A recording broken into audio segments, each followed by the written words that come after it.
The Honorable Pete Hegseth was recently confirmed as United States Secretary of Defense. This means that he has the ability to drive a lot of change in the Defense Department. So what changes would probably be the most beneficial to the military that could actually make a substantial difference? Well, I have 6 things that could be beneficial across multiple branches and a few for the U.S. Army in particular. Actually, the last 2 are probably the most important. But first, let me talk about ground news. Remember that Chinese spy balloon, the one that was shot down in 2023? Apparently, the debris was discovered to have tech from 5 American companies on board, and I learned this on ground news. I actually pay for ground news. They do not give it to me for free. I even bought a membership for my dad since he gets all of his news in one place and is subject to bias. Ground news is a news aggregator, so it pulls stories from all across the internet into one place and gives you coverage from the left, right, and center. Once you click on an article, you can actually see who owns the news source, the average factuality rating, and whether this source tends to lean left or right. So you always know who's telling you what to think. And ground news also has this blind spot report which shows you stories that you may have missed due to your political persuasion. For example, if you lean right, you may have missed this story about rising instances of gang violence in Haiti. If you lean left, you might have not heard that federal workers were using vulgar language at a protest. So click the link in the description below or go to ground.news/Ryan and get 40% off the Vantage plan, which is the same plan I got myself and my dad, and cut through the noise and bias with ground news. Okay, number 1 is to create a Space Force Academy. Now, this might seem kind of weird. I mean, the Space Force already has a Space Force Academy. It's called the Air Force Academy. And granted, the Space Force is under the Department of the Air Force, much like the Marine Corps is under the Department of the Navy. Now, I've often said that the Navy is going to be the most important branch of the next 20 years, but the Space Force will be the most important branch of the next century. The Space Force was created in 2019 under President Trump, which kind of turned into a punchline. But the fact is that space is the ultimate high ground. Without space dominance, there's no GPS, there's no high-speed communications. So we need a Space Force that is talented at offensive operations, defensive operations, and the responsible use of space. Ideally, the Space Force Academy should be the best scientific and technical school in the country. And I'm talking about an institution that rivals MIT, Stanford, Caltech. I want kids in science class to dream of going to the Space Force Academy. And it starts with authorizing one to be built. Next is pushing JAGs down to the battalion level. JAG means Judge Advocate General, kind of like the TV show of the same name. It's basically a military lawyer. And normally a JAG might operate at the brigade level, so one level down. We want to put this JAG officer at the battalion level. Here's the problem. All of the battalion and brigade commanders today were platoon and company commanders during the global war on terror. And when we were in Afghanistan and Iraq, we could rely on these giant Taj Mahal command centers that were filled with lawyers to help people decide whether a target was valid. But they also had a strict row, or rules of engagement, and criteria for using force. That was under COIN, or the counterinsurgency fight. The next war will be a LSCO, or large-scale combat operation fight. We won't have Taj Mahal command posts because they will get targeted and they will be destroyed by the bad guys. So we need highly mobile TOCs, or tactical operations centers, that may even be distributed across hundreds of meters. So let's say a battalion commander gets information from a drone feed that an enemy platoon has entered an apartment building. Is that building a valid target? I mean, that battalion commander no longer has a Taj Mahal command post to call back to and make that decision for him, right? Now he has to decide right now. The pace of war is changing. It's getting faster, especially with the advent of AI. So in order to help that battalion commander make targeting decisions, we need to increase the size of the JAG Corps, the Judge Advocate General Corps, and place them at battalion level so they can assist in targeting. Next is Spec 5 and Spec 6 rank. Now, during World War II, the U.S. Army realized it had a lot of new technical equipment, and they needed people like mechanics and radio operators to maintain all this equipment. But they weren't necessarily combat leaders. In fact, if you look at Corporal Upham from the movie Saving Private Ryan, he has a T under his corporal chevrons, indicating that he is a tech rank, not a leader. In this case, a translator and map maker, I believe. The technician rank was eliminated in 1948, but in 1955 it reappeared again as the specialist rank. Now, these were all abolished in 1984 except for one, E4 specialist, which remains to this day. Now, the original thought was that every soldier should be a leader, and the specialists should really be warrant officers. Warrant officers tend to fly the Army's helicopters and maintain the Army's equipment, but the problem is that once you become an NCO or a sergeant, you stop doing your job and you start leading soldiers. And while theoretically there's nothing wrong with that, there are plenty of people who just don't want to lead. They just want to turn wrenches.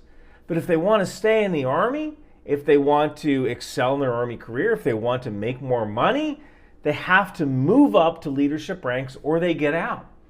There are people who seem to talk about the U.S. Army's recruiting crisis, but we never seem to talk about the retention crisis. And the fact is that it takes a significant amount of money to train a soldier at a technical job. That after 4 years we say, okay, go to basic leaders course or leave. And oftentimes soldiers take the latter. They leave because they don't want to become a leader.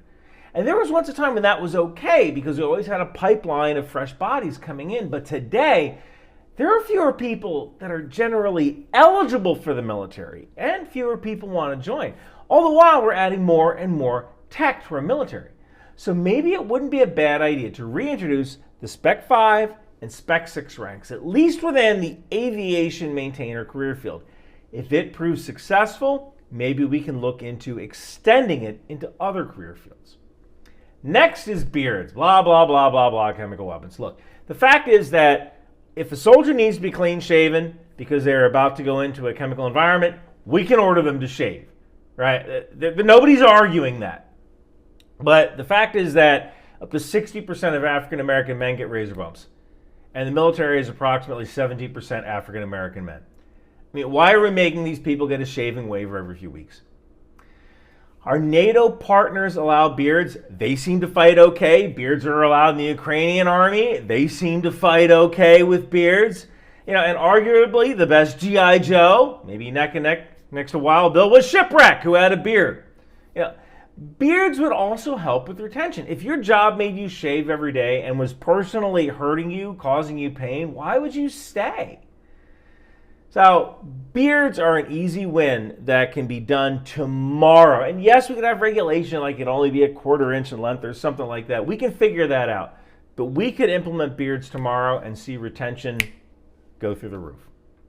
Next is the name of the V-280 Valor. This is the Army's new tilt-rotor helicopter. Now, the Army traditionally names helicopters after Indian tribes: Apache, Chinook, Blackhawk. So Secretary Hegseth allowed me to throw in my idea out there. We call it the Crow, after Chief Joe Medicine Crow and the Crow people. While serving as a scout during World War II with 103rd Infantry Division, Chief Joe Medicine Crow fulfilled all 4 tasks necessary to become a Crow Warchief. He touched an enemy soldier without killing him, also known as counting coup. He took an enemy's weapon. He stole an enemy's horse, actually 50 horses that were owned by the Waffen-SS, and he successfully ran a war party. So this is an amazing part of history with Chief Joe Medicine Crow. It's an honor for the Crow people, and it's a really freaking cool name with a cool history. So we call the V-280 Valor the Crow, and we call the Special Forces version the Warchief. Finally, this is the most important element which could change the U.S. Army for the better, and that is establishing an ISR, or swarm officer, at the company level. Now, ISR stands for Intelligence, Surveillance, Reconnaissance. Right now, there are drones at the company level, like the RQ-11 Raven, and typically, when we have to send people to Raven training, we grab 2 guys and we send them to the Raven class. It's a 2-week course. And now the first sergeant's red cell is green. But how often after they come back, do they actually take the Raven out of the box? Because like that dude isn't just a Raven operator. He might be a team leader or he might have additional duties. So he could be a rifleman in a squad. But he's on the spreadsheet as the operator. But how often does he actually get to fly the drone? A dedicated ISR officer fixes this by being the dedicated ISR officer at the company level. This dude's only job is to manage all the drone pilots and manage the intelligence that drone pilots bring in through video feeds so the commander can concentrate on fighting the battle. Ideally, this ISR officer would be a warrant officer because, again, like the idea behind the specialist rank, it is a way for them to improve in their career field and staying Army, remaining in their position, getting better at their craft. So perhaps they're assisted by an ISR NCO, maybe a staff sergeant, and that staff sergeant role, that assistant, becomes the feeder route into the warrant officer position. Then down at the platoon level, because the Army does everything by platoons at all times, we have an ISR NCO, maybe E5 sergeant type, one per platoon. And that platoon level ISR NCO becomes the dude that is the subject matter expert on drones within the platoon. Now, here's a question. Is it better to give every soldier access to drones, or is it better to do specialization? I mean, I personally think the ISR officer is better because if you don't make it someone's job, that person will get pulled to do other things. They will have additional duties. Drone warfare isn't going away. We need someone who is a subject matter expert to dominate the drone warfare battlefield. And as an added bonus, we can call this guy the swarm officer as well, which is probably the coolest name ever. So that's it, Mr. Secretary. Look, man, you and I have chewed some of the same dirt. And I know you're on the level, right?